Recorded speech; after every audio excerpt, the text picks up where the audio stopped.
All right, are you ready to find some buried treasure with me this Friday as we wrap up this week about finding treasure in grief and suffering? And our entire series and this whole week has been about learning about our emotional health and how it relates to spiritual health, and how you can't have one without the other. You can't be emotionally healthy and spiritually unhealthy. You can't be spiritually healthy and emotionally unhealthy. So as a disciple of Jesus, they go hand in hand. So we're going to talk about some treasures today pretty quickly. And then I hope you'll join me next week as we move on to the next chapter about making love the measure of our discipleship. And I'm really enjoying studying for that one.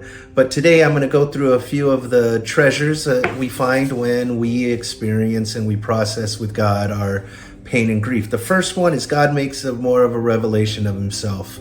When we see that God is not the enemy here and God is not the cause of our pain and suffering, we learn that he is loving, he is compassionate, and he will always be with us. We know that he's working for our good in every situation, and he's promised us this is only a season. So he is a merciful and kind God. Secondly, and maybe importantly in today's world, is it should, and I mean not like it's a maybe, but it should make us softer and more compassionate.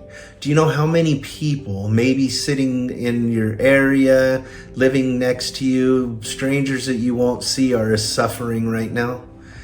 And you may be the only soft landing place they experience. You may be the only kind voice, compassionate voice they hear. So God will make you softer and more compassionate. He gives us a better revelation of ourselves, that we can get through it, that we can look deep into our souls, we can process pain, we can persevere, we can wait, we can trust, and we can move on. The next one is God makes us more true self in Christ. He shows us who we are in Christ. That is where the testing of our faith and those verses that I talked earlier about come in, that we can, as a disciple, reflect Christ to others. You know, Christ experienced grief, so can we. Christ experienced healing, so can we. Christ loved others even while he was grieving, and so can we. God makes us more truly alive in our astonishing world.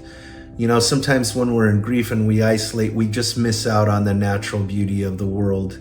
You know, one of the places we love to go more than anything is the beach, and it's where we find peace and solace. And there were periods where maybe we just wouldn't go, and we would miss out on God's world and experiencing everything that he originally made for us. Although, you know, there's brokenness around, it's still a beautiful, beautiful world. And what I find most important is we can finally see Jesus again. Remember that story I told you earlier where Peter tells the disciples, I'm going fishing, and they see Jesus is on the shore, but they don't recognize him. You know, and many people that I've spoken to don't seem to recognize Jesus anymore when they are suffering. As a matter of fact, we talked about some can turn from him. But on that day, Jesus told them, he says, do you guys have any fish? And they're like, no, we don't have any fish. He says, throw it on the other side. Remember when he caught Peter, he told him to throw it out there. And when they did, they were unable to haul all the fish in that they had. And then John looks at Peter and says, it's the Lord. And as soon as they heard him say that, Peter said, it's the Lord. He wrapped his clothes back on, he jumped in the garment, and he went after Jesus. They recognized him again. Jesus is still working. Jesus is still performing miracles, and Jesus wants to provide for you and love you right in the middle of your pain and grief.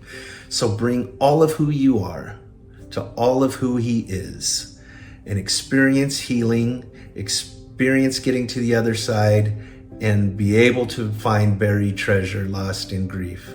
Thank you guys for allowing me to be here this week. It's been nothing but a pleasure. We will see you soon.